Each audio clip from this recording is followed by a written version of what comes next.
Assalamualaikum warahmatullahi wabarakatuh. Perkenalkan, saya Tasya Nur Intan Pratiwi dari kelas PIPSB angkatan 2018. Di sini saya akan menerangkan perkembangan Islam pada masa kerajaan Turki Utsmani. Dalam sejarah perjalanan Islam, kondisi politik pemerintahan Islam mengalami pasang dan surut, kadang maju, kadang pula mundur. Terutama pada masa pertengahan. Kemajuan yang dicapai pada masa periode klasik telah dihancurkan oleh tentara Mongol dan mengakibatkan runtuhnya kekhalifahan Abbasiyah di Baghdad. Runtuhnya kekhalifahan ini mengakibatkan kekuasaan politik Islam mengalami kemunduran secara drastis. Wilayah kekuasaan Islam terpecah-pecah dalam beberapa kerajaan-kerajaan kecil. Yang satu dengan lainnya saling bermusuhan dan saling merebutkan kekuasaan.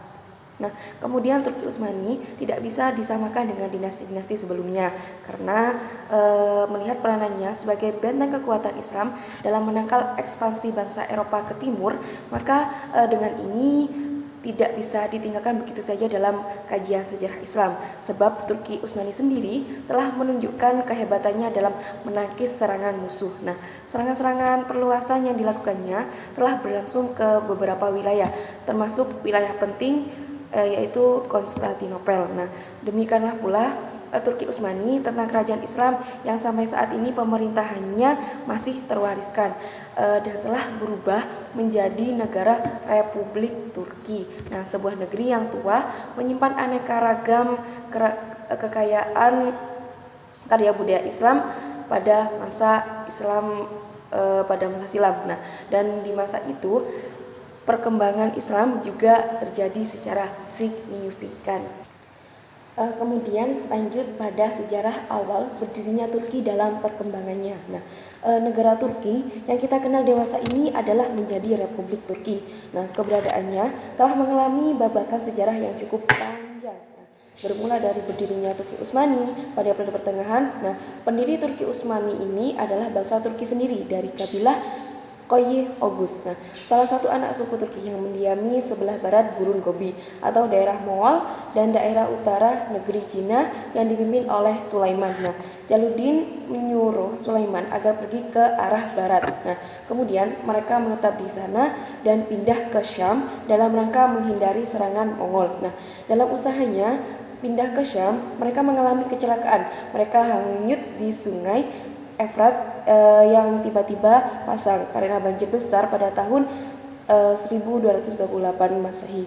Kemudian datang kelompok kedua yang berjumlah 400 kepala keluarga yang dipimpin oleh Ertugrul Ibnu Sulaiman. Mereka mengabdikan dirinya kepada Sultan Alauddin II dan dinasti Seljuk pun yang pusat pemerintahnya di Kanya. Anatolia Asia Kecil. Pada masa itu Sultan Alauddin II sedang menghadapi bahaya peperangan dari bangsa Romawi yang mempunyai kekuasaan di Romawi Timur. Atas jasa baik tersebut, Sultan menghadiahkan tanah yang berbatasan dengan Bizantium. Pada tahun 1288, Ertugrul meninggal dunia dan meninggalkan putranya yang bernama Utsman yang diperkirakan lahir pada tahun 1258 Masehi. Utsman inilah yang ditunjuk Ertugrul untuk meneruskan kekuasaan sebelumnya.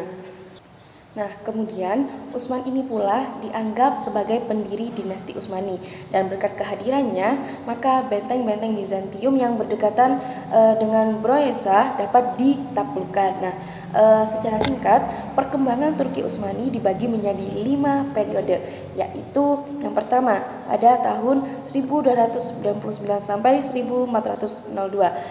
Dimulai dari berdirinya kerajaan, ekspansi pertama sampai kehancuran sementara oleh serangan timur, yaitu dari pemerintahan Utsman I sampai pemerintahan Bayazid.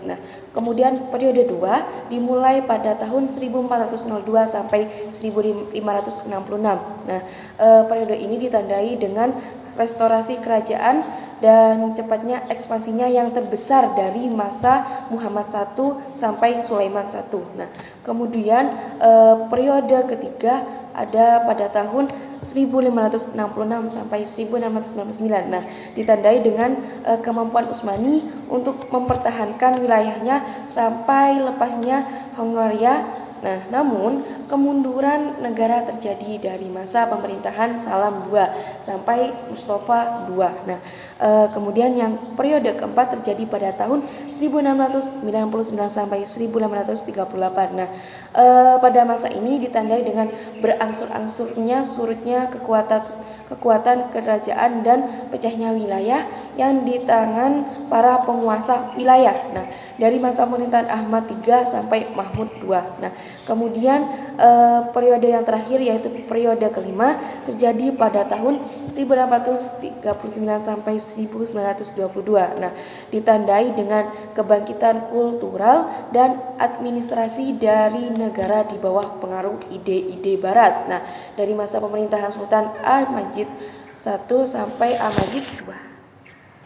Selanjutnya saya akan menerangkan tentang sejarah perkembangan Islam di Turki masa lalu. Nah, yang dimaksud sejarah perkembangan Islam di Turki masa lalu adalah masa di mana ketika Turki sebagai kerajaan Islam mulai dari periode pertama yaitu pada tahun 1299 sampai pada tahun 1942 Masehi. Nah, sampai periode keempat yaitu pada tahun 1966 sampai 1838 Masehi. Nah, sebagaimana yang telah disinggung di atas bahwasanya yang paling penting dari sejarah perkembangan Islam di Turki ini berlangsung paling tidak sampai dengan masa pemerintahan Sulaiman I.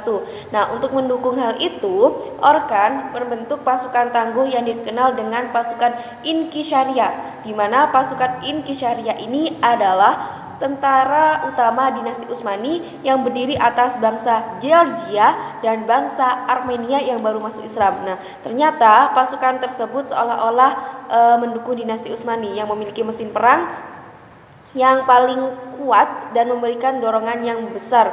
Nah, sehingga dapat menaklukkan negeri-negeri non-Islam. Nah, kemudian pada masa Orkan I, kerajaan Turki Utsmani dapat menaklukkan Azmir pada tahun 1327.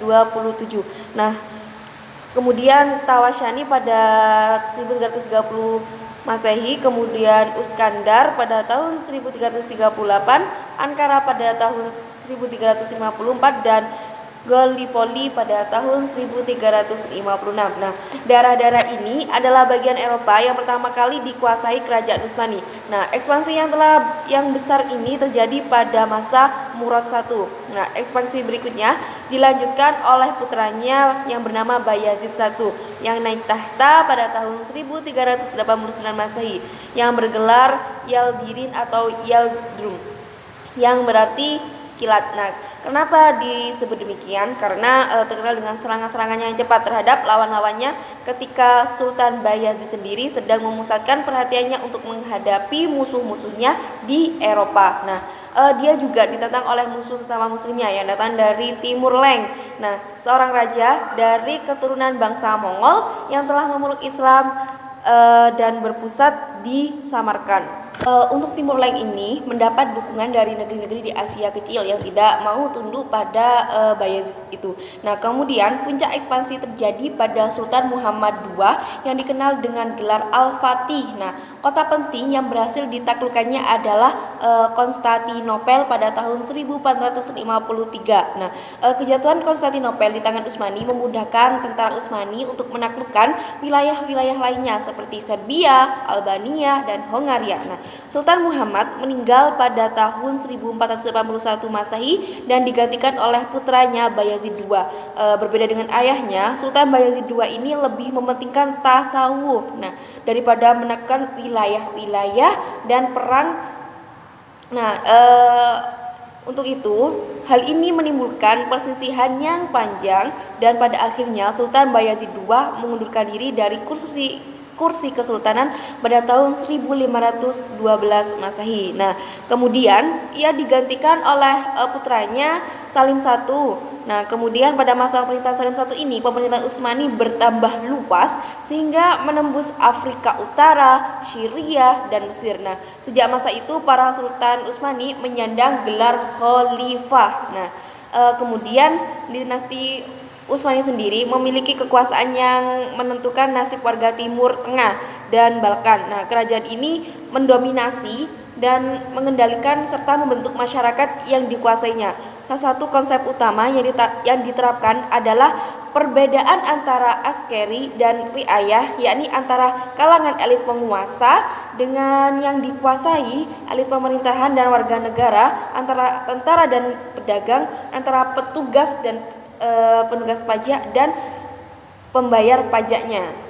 Kemudian untuk menjadi seorang penguasa, seseorang harus dididik dalam kebahasaan dan tata cara yang khusus yang disebut dalam tata cara Utsmani. Nah, perkembangan lainnya adalah bahwa kerajaan Turki Utsmani mampu menciptakan pasukan militer yang mampu mengubah negara Turki menjadi mesin perang yang tangguh dan memberikan dorongan yang amat besar dalam penaklukan negeri-negeri non-Islam. Nah, ketika terjadi konflik di tubuh militer, maka Orkan mengadakan perombakan dan pembaharuan yang dimulai dari pemimpin-pemimpin personal militer. Nah, program ini ternyata berhasil dengan terbentuknya kelompok militer baru yang disebut dengan pasukan Janissary atau Inkisharia. Nah, pasukan inilah yang mampu mengubah dinasti Utsmani menjadi mesin perang yang kuat dan memberikan dorongan kuat dalam penaklukan negeri non-Islam. Keberhasilan ekspansi wilayah ini dibarengi dengan terciptanya jaringan pemerintahan yang teratur di masa Sulaiman I. Kemudian disusun kitab undang-undang yang diberi nama Muttaqa al-Abhur. Pengelolaan administrasi pemerintahan tidak hanya sebatas sampai tingkat provinsi, akan tetapi selanjutnya diefektifkan dengan membentuk daerah-daerah tingkat, termasuk daerah tingkat 2 yang dikepalai oleh masing-masing kepala daerah. Nah, di samping itu ada sultan, ada juga grand vizir. Ya, grand vizir ini dibantu oleh beberapa pembantu, diantaranya yaitu para ulama yang berfungsi sebagai lembaga pemberi fatwa atau dewan pertimbangan. Nah, Orkan melantik seorang wazir untuk menangani administrasi dan kemiliteran pusat dan mengangkat sejumlah gubernur sipil untuk sejumlah provinsi yang semula adalah daerah jajahan yang harus menyerahkan upeti digabungkan menjadi sebuah sistem administrasi. Kemudian pada abad ke-16, Kartveli telah menggantikan Bagir Barzikis dengan pengertian seorang gubernur, yang peristiwa Ayala digunakan dengan arti provinsi di Eropa, yakni Rumania, Transilvania, Crimea, dan beberapa distrik Anatolia yang berada dalam pengawasan masyarakat Kurdi dan Turki tetap berlangsung sebagai semi provinsi dan mereka wajib menyertakan upeti. Nah, kemudian perkembangan bidang pendidikan, dinasti Turki Utsmani sendiri mengantarkan pada pengorganisasian sebuah sistem pendidikan madrasah yang tersebar luas. Nah, kajian-kajian ilmu keagamaan seperti fikih, tafsir, hadis mengalami perkembangan yang berarti. Nah, kemudian ulama hanya suka menulis buku dalam bentuk syarah dan hasyiah terhadap karya-karya klasik yang telah ada. Nah, dalam bidang arsitektur, Turki Utsmani meninggalkan karya-karya agung berupa bangunan indah seperti Masjid Jami Muhammad Al-Fatih. Nah, kemudian Turki Utsmani juga telah menguasai pelabuhan utama dan yang paling strategis di antaranya salah satunya adalah pelabuhan internasional Konstantinopel. Nah, dengan ini kala itu pemerintahan semangat pemerintah menggunakan pajaknya dan menyelenggarakan perdagangan dan menjadi sumber keuangan Turki Utsmani. Nah, pada masa itu pelabuhan internasional Konstantinopel adalah pusat atau sumber keuangan dari Turki Utsmani. Kemudian saya akan lanjutkan pembahasan pada sejarah perkembangan Islam di masa reformasi. Nah, keputusan Mustafa Kemal untuk membentuk Turki sebagai sebuah negara sekuler modern didasarkan pada kekecewaannya terhadap khalifah sebelumnya. Nah, kedaulatan Turki pada masa reformasi ini diberikan kepada rakyat meskipun merupakan peralihan dari kekhalifahan yang republik pada dekade 1920-an dan 1930-an. Nah, Islam di sini semakin mengalami perkembangan yang signifikan. Nah, kemudian perkembangan lainnya adalah adanya penerapan hukum-hukum Islam yang tertulis di undang-undang negara.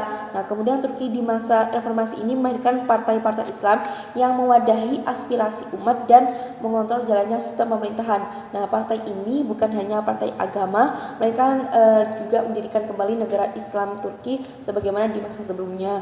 Nah, beberapa gerakan Islam di Turki juga menyerukan ditujukan kepada penduduk perkampungan dan kota-kota kecil yang berpindah ke kota-kota besar dan mempertahankan orientasi komunitas kecil dan nilai-nilai lama di lingkungan baru tersebut. Nah, kemudian dengan demikian, perkembangan Islam di Turki harus dipahami kaitannya dengan perubahan dan persaingan politik yang bersifat pluralistik di era reformasi dengan adanya partai-partai politik. Kemudian saya akan menjelaskan salah satu khalifah atau sultan termasyhur di dinasti Utsmani ini. Nah,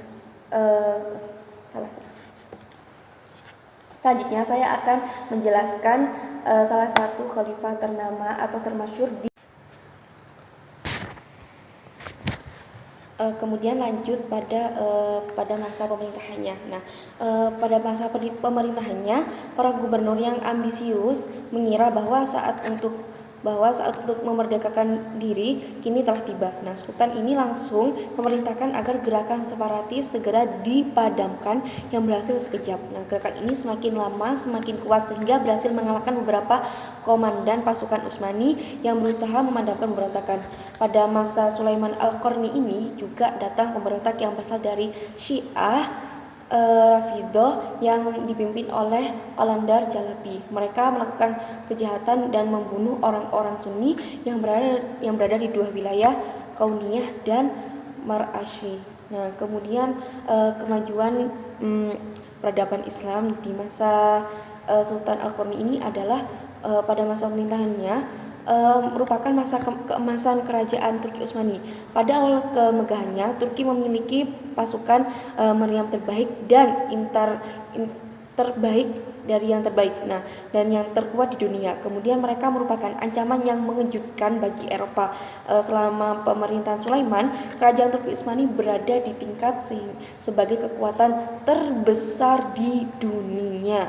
Nah, dalam zaman keemasannya, Imperium Otonom ini memiliki wilayah yang sangat luas dan membentang dari danau sampai ke lembah Sungai Nil di Mesir dan dari lembah Sungai Efrat sampai Gibraltar.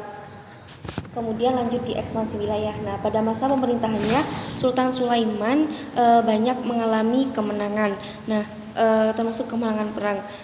Pada tahun 1524, ia juga berhasil melumpuhkan pasukan Hongaria dan sebulan kemudian merebut ibu kota Hongaria. Nah, pada tahun 1531, ia meraih kemenangan dalam perang dengan Austria dan pada tahun 1532 dapat memimpin perang melawan Kava V. Nah, kemudian pada tahun 1537, Sultan Sulaiman memerintahkan Barbarossa untuk menguasai Laut Aijah yang terletak di antara Turki dan Yunani dalam tempo 3 tahun. Nah, kemudian pada tahun 1543 Barbarossa mengepung pantai Italia dan berhasil menguasai pelabuhan Nicea. Nah, di tahun ini pula berhasil menguasai gereja besar yang kemudian dirubah menjadi masjid besar pada tahun 1948 dan ia berupaya menguasai Goran. Tetapi akhirnya Ferdinand menyelesaikannya melalui perundingan dengan Sultan Sulaiman untuk beberapa tahun. Kemudian lanjut pendidikan Islam pada masa kerajaan Turki Utsmani yang dimulai pada tahun 1300 sampai 1922 Masehi. Nah, yang pertama adalah perkembangannya pendidikan Islam pada masa Turki Utsmani. Nah, sebagai bangsa yang berdarah militer, pendidikan pada masa kerajaan ini banyak dikonsentrasikan kepada pendidikan militer sehingga melahirkan tentara yang tangguh pada masa ini. Nah, kemudian Sufisme pula juga berkembang sehingga mengalami perkembangan yang cukup besar dan pesat. Nah, di samping itu perkembangan pula mewadahi sebagai wadah untuk mengadakan kegiatan riyadhah, yaitu merintis jalan menuju Tuhan di bawah bimbingan otoritas guru-guru para sufi. Oke, selanjutnya kita lanjutkan pada lembaga pendidikan Islam pada masa Turki Utsmani. Nah, perkembangan lembaga pendidikan Islam di Turki Utsmani sendiri tidak hanya sekolah dasar saja yang berkembang, melainkan madrasah dan perguruan tinggi pun mengalami perkembangan yang signifikan. Madrasah pertama yang dibangun pemerintah Utsmani adalah Izrik.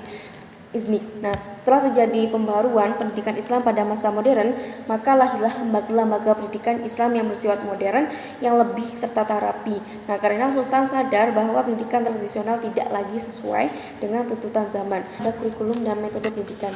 Nah, kurikulum merupakan program yang disediakan sekolah yang tidak hanya sebatas sebagai bidang studi, melainkan sebagai kegiatan belajarnya saja, Berikutnya adalah kurikulum dan metode pendidikan. Nah, kurikulum merupakan program yang disediakan sekolah tidak hanya sebatas sebagai bidang studi dan kegiatan belajar saja, tetapi meliputi segala sesuatu yang dapat mempengaruhi perkembangan dan pembentukan pribadi siswa itu sendiri sesuai dengan tujuan pendidikan yang diharapkan. Nah, pada zaman pertengahan kurikulum yang digunakan tidak menggunakan kurikulum resmi, sehingga pembelajaran dititik beratkan pada pendidikan agama saja. Nah, pada masa pembaharuan terdapat pula perubahan dalam metode pengajarannya, yaitu pada masa ini para siswa diberikan kebebasan dalam berpikir dan berdiskusi tentang pengetahuan. Pada masa ini pemerintahan Utsmani, pendanaan dalam pendidikan Islam digratiskan dan tidak dipungut biaya pun baik siswanya maupun orang tuanya.